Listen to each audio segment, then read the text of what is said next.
ამრიგად ტემპერატურისა და ატმოსფერული წნევის განხილვამ გვაჩვენა, რომ ეს ფაქტორები გარკვეულ საერთო თვისებებს ავლენენ მთელი დედამიწის ყველა მაღალმთიანი რეგიონისთვის.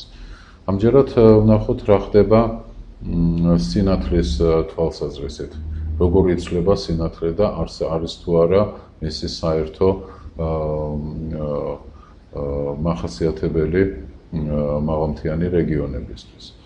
რადიაციული კლიმატი ყველა მთიანი რეგიონისთვის მართლაც ავლენს გარკვეულ საერთო თვისებებს. და ეს საერთო თვისებები არის შემდეგი. პირველი, მზის რადიაციის ნაკადი იზრდება. დამოუკიდებლად იმისა, ღრუბლიანია ეს ამინდი თუ მოწმენდილი. ღრუბლიანობაში იგულისხმება ღრუბლების თხელი ფენა ამ შემთხვევაში. მეორე, მაღალრადიაციული ექსტრემუმები მატულობს როგორც მოწმენდილ, ასევე თხელ ღრუბლიან ამინდში. მესამე, ხშირი ღრუბლიანობა აფერხებს ამ კლიმატურ ტრენდებს. ანუ დედამიწის ნებისმიერ მაღალმთიანეთში თუ ღრუბლიანობა არის ხშირი, ეს პირველი ორი ჩამოთვლილი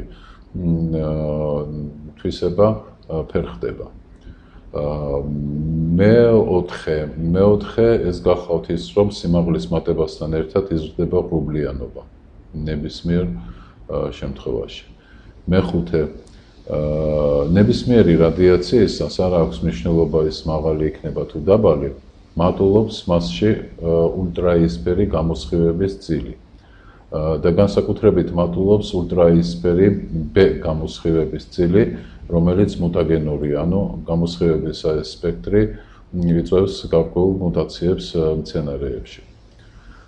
და ბოლოს, თუ გავითვალისწინებთ ღრუბლიანობის მატებას სიმაღლისთან ერთად, მაშინ ულტრაიისფერი გამოსხივების წლიური დოზა შეიძლება ნაკლებად გაიზარდოს სიმაღლის ზრდის კვალობაზე. გარდა ამისა, მზიან ამინდებში დიფუზიური რადიაციის წილი მცირდება, ანუ გაფანტული რადიაციის წილი, ანუ ღრუბლების მიერ გაფანტული რადიაცია იგულისხმება. ეს შემცირება ზრდის კონტრასტულობას განათებულ და დაჩრდილულ ადგილებს შორის.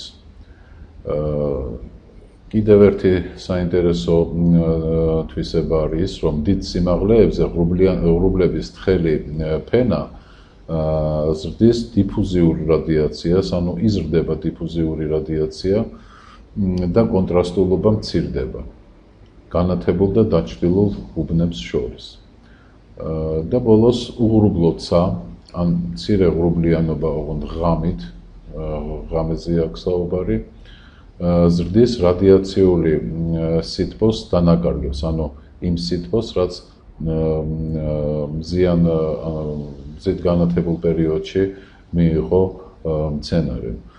აი ამ სერიოზული დანაკარგების შედეგად შეიძლება გარკვეული შეფერხებები მოხდეს მცენარის ნორმალურ ზრდა განვითარებაში. ანუ რაც უფრო უღრუბლოა ღამე, ან ცოტა ღრუბელია, მაშინ უფრო დიდი ხიფათი იქნება მცენარის ნორმალური ცხოველმოქმედებისათვის.